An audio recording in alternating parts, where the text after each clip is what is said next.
Podcasting live at the time we recorded it. From the studios in downtown Gulfport, Florida, it's WGAB, the GabCast. Hi, everyone. Welcome back to WGAB, the GabCast, a Gabber newspaper production. I'm Patrick Hines, the news and politics reporter for the Gabber, and today I'm here with... I am Kathy Celestri, currently the editor-in-chief, always the publisher of the Gabber newspaper. How you doing, Pat? I'm doing good. It's been a long day, but fun. Tuesdays are long. We do good, though. And... You're doing God's work, Patrick. Well, reading through pages, we're talking about a pretty interesting story going on the beach. And it's not a new story for this year, especially. I mean, what we're talking about is the Tradewinds resort just got approved for a new redevelopment project. And it's pretty big, but St. Pete Beach is no stranger to this kind of thing. The Serrata redevelopment is in the works, and all kinds of things are down the pipeline for this year for St. Pete Beach.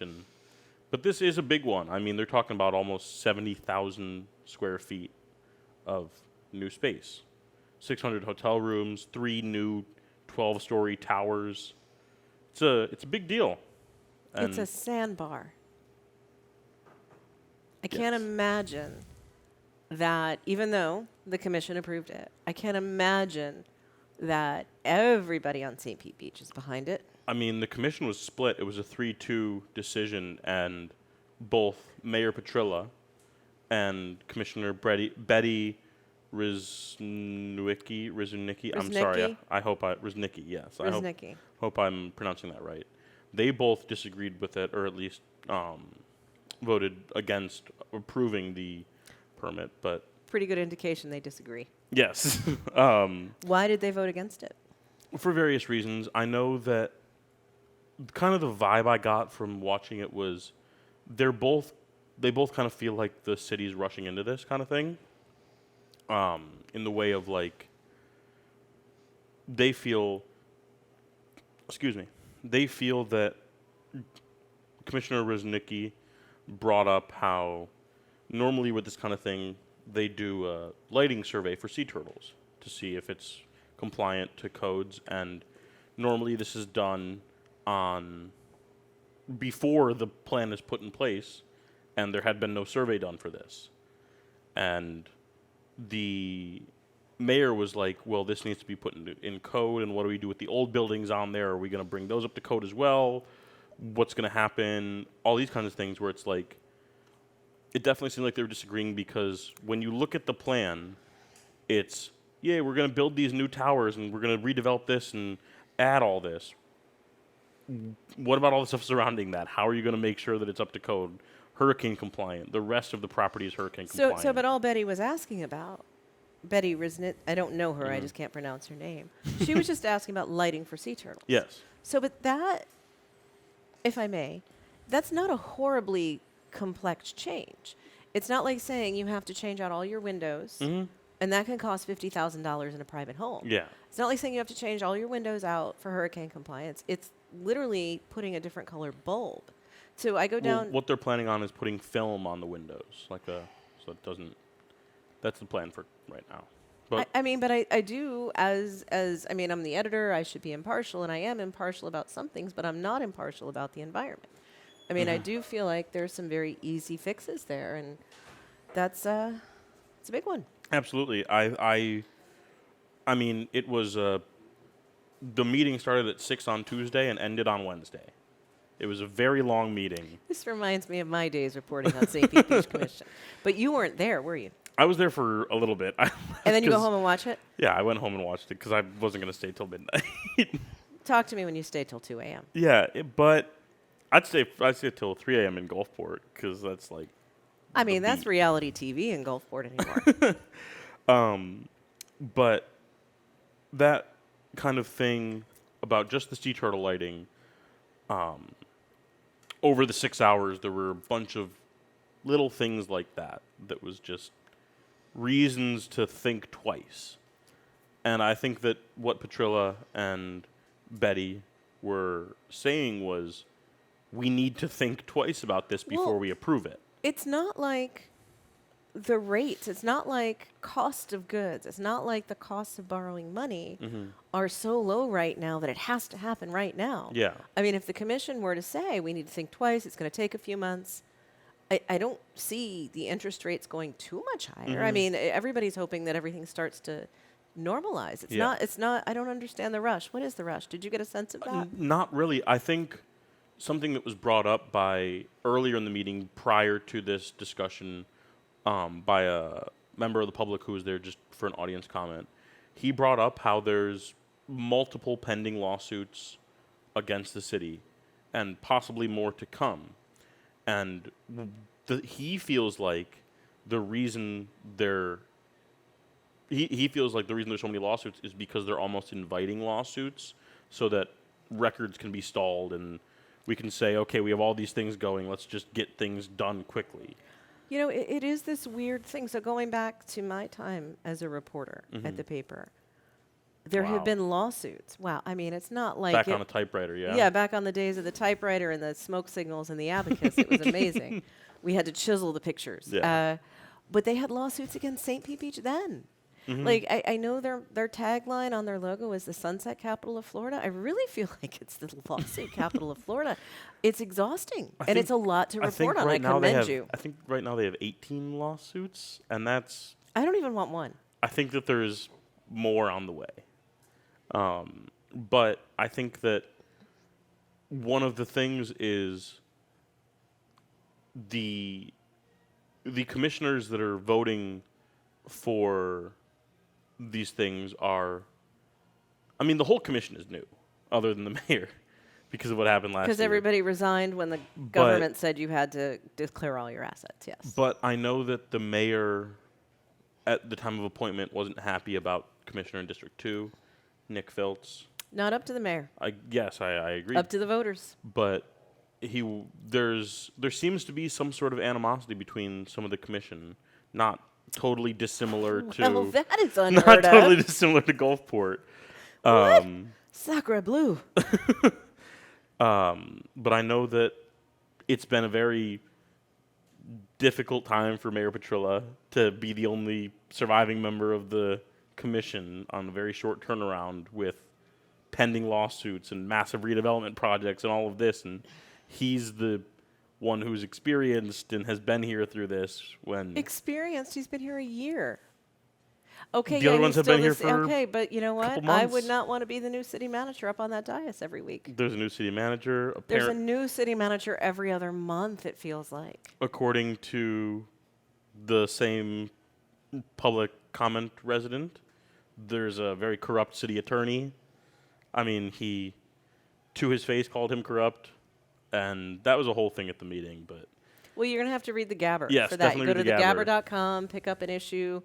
If you don't know where to find an issue, go to thegabber.com. There's get your Gabber, click on that link. But this is all, it's amazing. It's like the same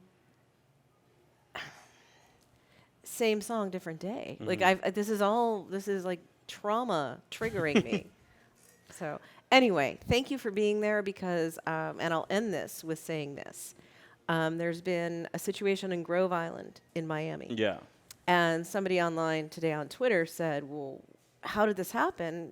Well, I'll tell you how it happened. The Miami Herald used to have reporters at every city hall from Vero Beach to Key West. And as the newsrooms shrink, nobody's holding people accountable. So I appreciate that you're here and we can help you live.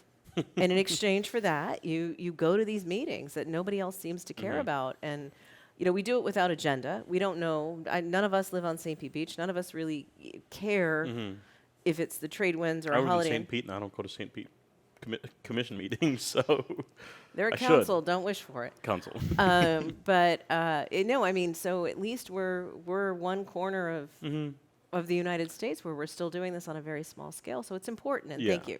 And I will say that to kind of leave it on a positive note, this redevelopment brings a lot of new space. There's recreation space for residents and visitors. There's pools. We covered it previously. It's not part of this redevelopment project, but there's a brand new rooftop terrace that's going up that's going to be 360 views of the beach, bar and food, there's going to be a lot coming to the Tradewinds that'll bring people there, and people can have fun and enjoy the development despite the issues surrounding it. Well, we shall see. Yes. But what we shall see right now is everybody's favorite segment, Kathy with the Cop, coming up next on WGAB, the GabCast. And while Patrick gives his seat over to the chief of police, we want to take this moment to thank our new podcast sponsor, Gulfport Wine House. They are sponsoring the podcast. We come here every Tuesday for, well, the podcast. But before the podcast, we came here for Taco Tuesday. And, of course, their wines. I wish I hadn't been so quick to eat their snack cutery that comes on top of your wine glass. But if you check our Gabber Life Instagram, you'll be able to see a cute little photo of that. Adorbs. Yeah. All right, As long as Cam posts it. let's get the chief on here. Yes. Come on in, Chief. The Gabber newspaper? Yeah, we go there. We're back with the segment whose name I hate, Kathy with a Cop. You know, once I had a cop tell me that the word cop was offensive. He said, I've heard a lot worse I- offensive comments besides that one. simpler times. Simpler Yes. times. They said, it stands for citizen on patrol, ma'am. Do I look like a citizen to you? I'm like, I don't know. You've got a gun. I'm very sorry. Well, it seems to be always me, so you could rename it Kathy with the Chief. Kathy with the chief would be better. But what if you leave? Well, somebody else will be the chief. What if they don't want to come talk to me? I'm sure they will. No, I think Then you would have to shame them into it. You overestimate how delightful I am. So the wine house is our sponsor. We'd love to get you a glass of wine, but I assume you are on duty and we cannot do that. What time is it? It's not 5 o'clock yet. It is after 4. So you got to wait a half hour. We will get you one after you are off duty because you are a responsible chief. Absolutely. Hey, some stuff happened today. Today? I mean, today, the past couple of days. Oh, not in Gulfport. No, not Okay. in Gulfport. Gulfport, I thought I missed it. for the moment, knock on wood, remains this isolated hamlet that most things don't touch. And I'm really super happy about that. Yes. But I guess today they arrested a student at Lakewood High School for having a gun. Oh, I didn't hear that. Well, you're not the newspaper. Huh? And it didn't happen on your watch, so it's good. But it led to some conversations. Like, this is now de rigueur, right? Like, this is what happens at schools. What are we doing in Gulfport? We have an elementary school and we have a we have a elementary school, we have a specialty school, we have a high school. I don't want you to speak to things that would make it easier for someone to do something bad, but how do you even deal that? I mean, a lot of times those people who walk in with guns are not grown-ups. And I know what's out there, and I know there are bad cops. I do not believe I have ever met a bad cop in Gulfport. Hope not. No, I mean, I've met a few who are no longer with us who I thought maybe had just gotten burned out. But I didn't think they were bad. But it's hard for any cop to deal with that if they do have to pull the trigger on somebody who's a kid. I mean, what Sorry to interrupt. He was not a student. He was 19 years old, former student, signing up for community college. Okay, so I don't know if everybody heard that. The person who showed up with a gun was a former student. They were 19, came back on campus. But 19 is still very young. Yeah. So you walk us through what you tell your officers, how they're trained. God forbid this happens. What's the aftermath? What is that like? Because I mean, the shooting is horrible.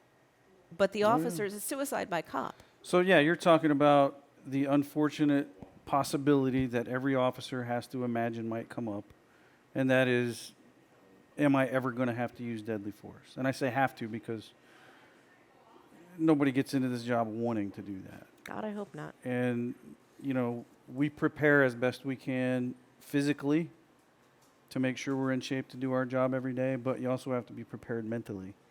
And that's the part that's the hardest. You can run the scenario through your head every time, they call it brain training, for when it might occur. Unfortunately, none of us know how we'll react until we're in the situation.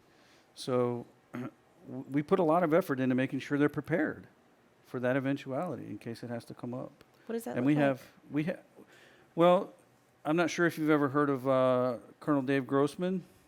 I have not. He does a program called the bulletproof mind.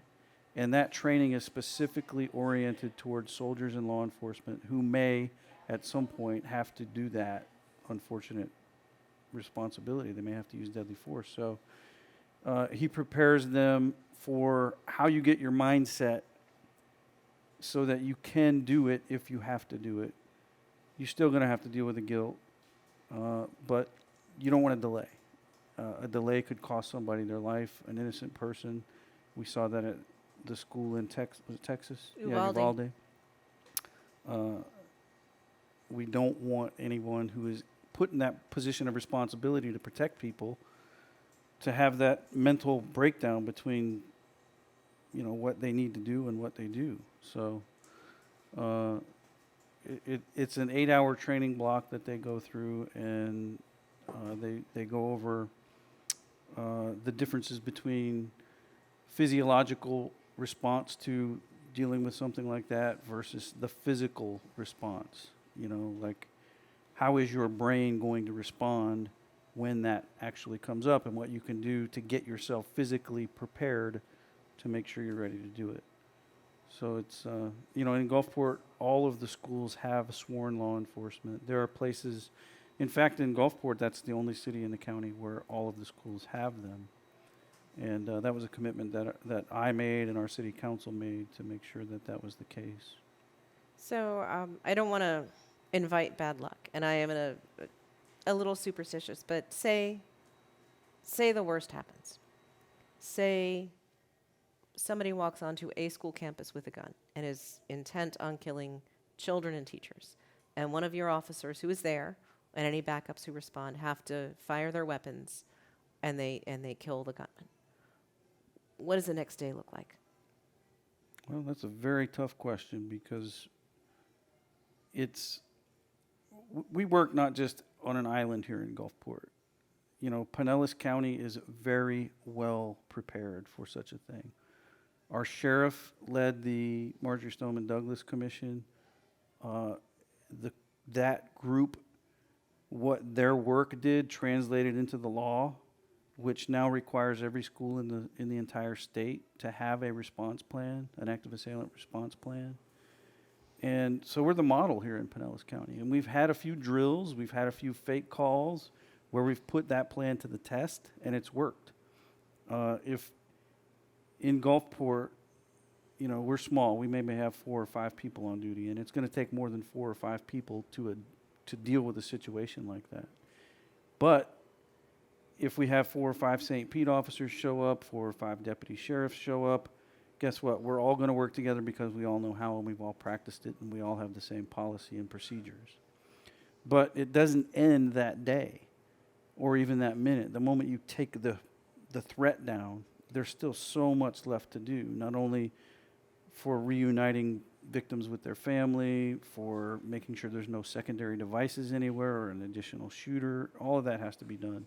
But then, like you said, the next day, is everyone going to go back to school?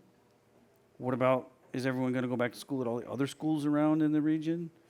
All of those are decisions that have to be made by the people in charge of the facilities in consultation with the security experts to make sure that the threat is resolved, to make sure that, the other students, the teachers who were close with any victims are mentally prepared to go back to doing the business of education. So, yeah, there's absolutely a lot of work. But the thing I want to emphasize is all of that, as much preparation as is possible, we've done it here. We're as ready as we can be. Well, I hope it never, and I think everybody's hope, and every city across the United States, is that you never have to think about, was I prepared enough? Like, Right. Hopefully we never get to day 2. That's the goal. So thank you for that. Sure. Before we go, I want to just touch on briefly, we're seeing some protests across I know. the United States. And without talking about Muslim versus Jew, Israel versus Palestine, what's the police responsibility during a protest, during a civil protest? Well, it depends on where it is.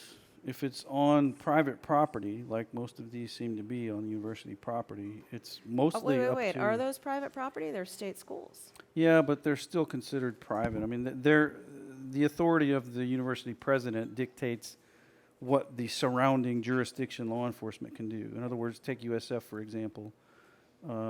In Tampa, they would have to invite the Hillsborough Sheriff or the Tampa Police Department to come in to disrupt a event. Otherwise, it's up to the university police. So legally, universities are not public property; they're private property, even if they're funded by the state. Yeah, there are a lot of places like that. You know, you could have a publicly funded hospital. You just can't allow people wandering in and out whenever they want. Military bases are public.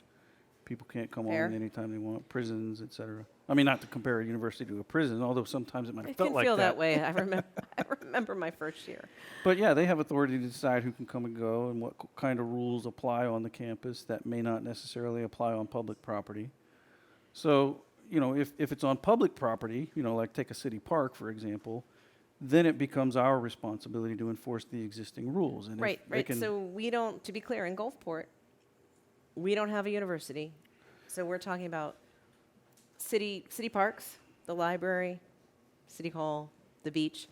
right. I just want to you can finish what you're saying, but I want to make sure we're talking about the same thing. Well, Stetson Law School is unique because it's interspersed with public property. But that's a private school. Yeah, it's completely private, but there are a lot of public properties in and amongst the different buildings, so they could have something there.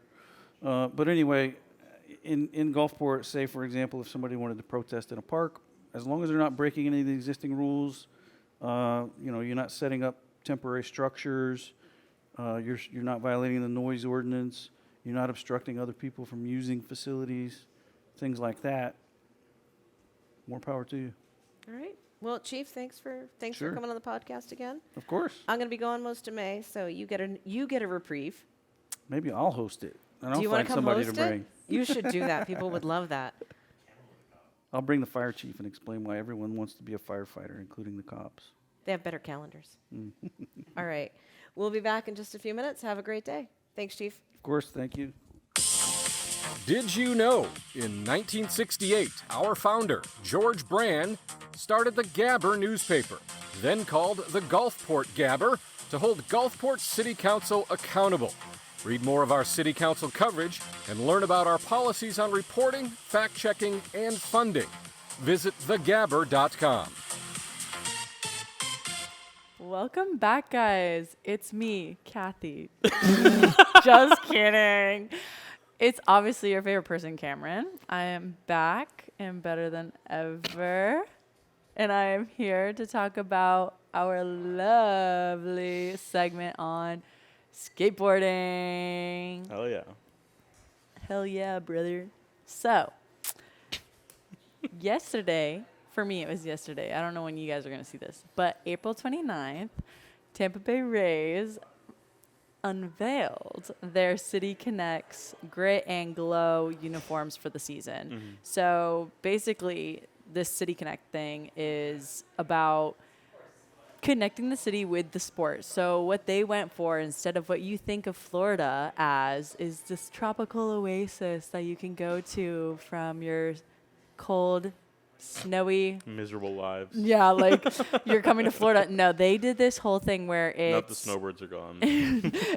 they pay a tribute to the street art and skateboarding culture and history of Tampa Bay, which was super interesting because Tampa Bay actually has a lot of firsts for skateboarding Yeah, culture definitely. in like the country. Like it was wild to read about this stuff. So basically let me just give you a rundown of what these uniforms look like. Yeah, go So ahead. they're all black. They're all black, but they have like this like gradient green, blue, and purple colors going through the whole jerseys, uniform, hats, just on the seams of Yeah. it. And then also the words have like flames and then like those Yeah, colors going through them. Right on the top, it So looks like it's sick. burning off. Yeah, So like cool. I think that looks cool, and I feel like that just gives the skateboarding vibe as well. Like I Yeah. feel like flames are cool.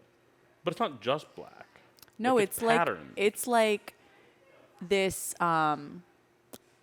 like it almost looks like spray paint, like they were kind of going for the street art part of the graffiti. To me, it looks like grip tape on a skateboard. They do have that, so that's also on there. That's not what the black is, though. I know, but on there, it has the vibe. they do have that. Isn't that Yeah. so sick? It's so when I cool. saw that, I was like, genius. Who else would have thought of that? I don't know. But basically, they have under the baseball hat will have the texture of skateboarding grip tape, and then on the back of their jerseys for their numbers will also be the same grip tape, and so that's insane. But then they also did their logo to be a manta ray with the Skyway as its head, and it looks really sick, and it has all the colors too, all the bright, vibrant colors. But then they also have on here another manta ray, which is on the hip and the back of the shirt. It's a Ray skateboarding. That's so cool. And it's doing, oh, what happened? They also have a skateboarding manta ray. And basically it's doing this really hard skateboarding trick, which is called the stale fish. And that's when you literally, you guys, you go like this. Hold There's this. no way. You go like this in the air, grab the board, and then you get back down and you land. I don't know if I was in it, but that's literally what it does. And so it's really hard to master. Like, apparently Tony Hawk had, like, practiced a lot. Yeah. He is legendary.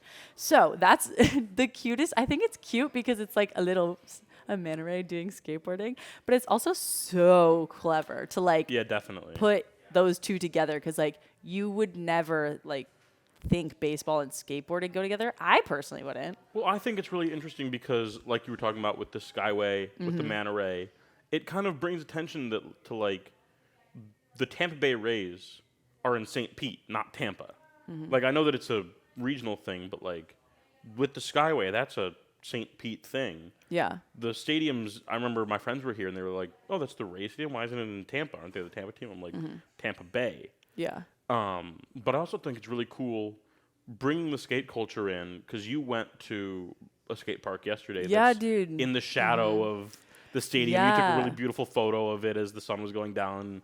And it's like they're paying homage to a pretty under-talked about part of Tampa Bay history. They considered it an underground culture in the area.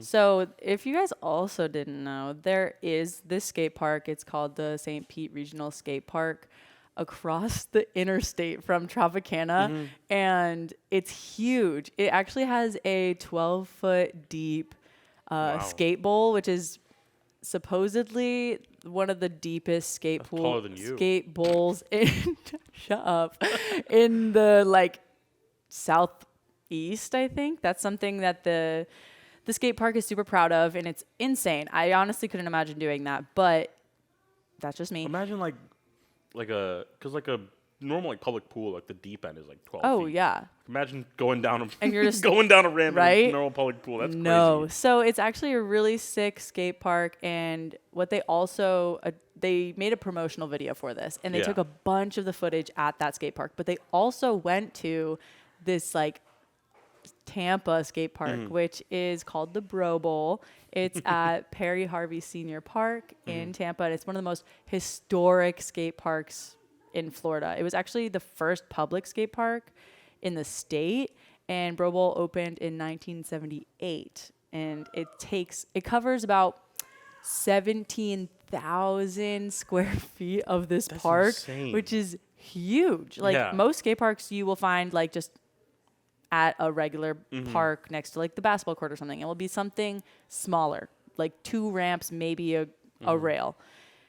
That is huge. That's so it's massive, one of the first in the state, and there was a lot of controversy with like the city getting rid of it or not. And the people of the skateboarding world were like, no. Petitions a bunch for like, I think it was about close to 10 years ago. It was maybe 2016, I think, and they actually got the city to not get rid of it, but Didn't they make it like a historical yeah. monument So they now? they also with the petition were able to get this skate park to be one of the first skate parks to join the National Register of Historic Places, and it's one of the oldest and last remaining skate parks of the 70s. That's really incredible because now it's like It kind of protected by the city Yeah. and like it's really sick to think about that we as an area, Tampa Bay, had such an impact on like skateboarding when I and think that of skate culture. I think of like I think of like the Midwest California. and California. Like I don't really Like- think of like I didn't know that. Personally, I Yeah. didn't know that. I didn't realize. So, but I also found out that they paid what is it? Pay homage?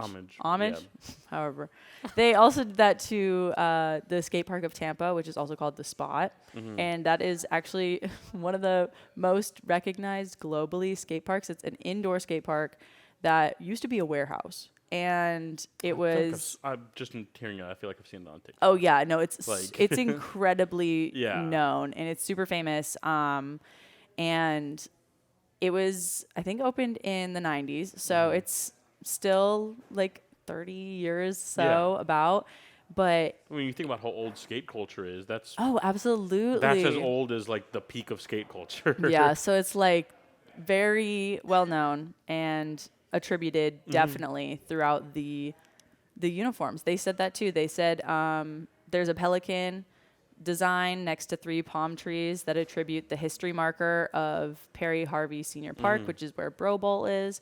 So that's awesome.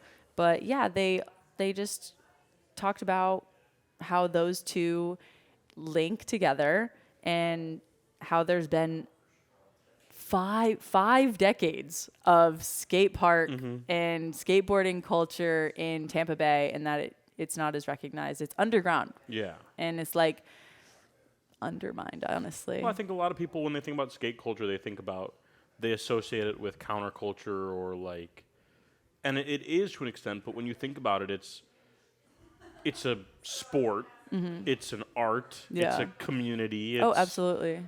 It goes with fashion and music and everything that you Yeah. can consider to be part of a overarching culture. Skate culture has that. Oh, yeah. It's such a huge part of recent American history and world history, and it's branching everywhere. Yeah. People know about skate culture, and it's becoming so important, and yet it's still one of those things that isn't like talked about, or the Yeah. history of it isn't recognized in the same way that it should be. And I think that something like this is really cool because as a person who's a fan of sports, and Yeah. I'm always interested to see alternate uniforms, and especially like in the NBA when they do city uniforms Yeah. and they like go and do something for their city. There's something that's really cool that pays homage to a legitimate, important historical part of the city that yeah. is not being talked about. Exactly. So that's why I thought it was really interesting that there was even this connection and that they were promoting it and having a whole event. They even had like a mini skate demonstration outside of Tropicana yesterday, and a bunch of people were there. The team store was open for everybody to like get the new merch and stuff, and Raymond the mascot was there wearing the merch. Some players were too, but you know. I want to get one of those. They get all the jerseys. credit. Those jerseys are really cool. Or just the Yeah, hat. I think the hat logo's with the grip sick. tape. That would be so Oh yeah, cool. that would be so cool. But yeah, so it's really sweet to see this kind of history be recognized because I feel like a lot of people wouldn't think of that. But I think people are like skating is too pop culture. yeah, it when is. in reality, there's like the mix between skating being connected to pop culture and also being very historical. It's also like a sport that I think people don't always recognize as a sport. Like you Anybody have who to- doesn't think skateboarding is a sport, I dare you to just try an ollie.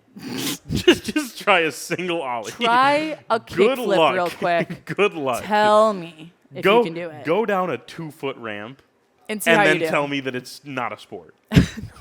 Yeah, no, that's literally what they said in their design reasonings. They said that the skating ray was to illustrate the grit it takes to land a stale fish, which I showed you, or square up to a 100 miles per hour fastball. Like that's takes a lot to like want to do. Yeah. And I don't know. It takes a lot of practice, both sports. Yeah, and go there's stand on top actually- of the 12-foot dome, look down, and go down it, and then I'll respect your opinion. When you go down that, I'll respect your opinion. Like, I couldn't imagine trying to get out once you fall. You just run all the way up. You have to do that Like little American circle Ninja thing when Warrior. you get up. Yeah. You're like going up the walls. No. So it was really cool to see that Yeah, connection and definitely. have a little special part of St. Pete and Tampa be a part of a sport. I hope it brings more recognition to a very historical part of Tampa. And Yeah, absolutely. So Yeah. I had fun. I went and checked out some You of the took a skate really cool parks. picture. I so- like the picture a lot. Right? Yeah. It was sick. So, guys, go check out your local skate parks. And check out this week's Gabber and next week's Gabber and last week's Gabber, the Gabber after that. And the Gabber after that week and the week after that and for the rest of your Kathy life. doesn't love us, so we're going to be doing the Gabber from like this whole month. Yeah, Kathy decided, I'm leaving. But she's doing stuff. It's I fine. guess. Whatever. It's fine. Anyways, thank you so much for listening to and watching this week's GabCast. I'm Patrick. This is Cam, and we're very happy to be your host. So we hope you have a good rest of your day, and thank you again for watching WGAB, the GabCast. Bye.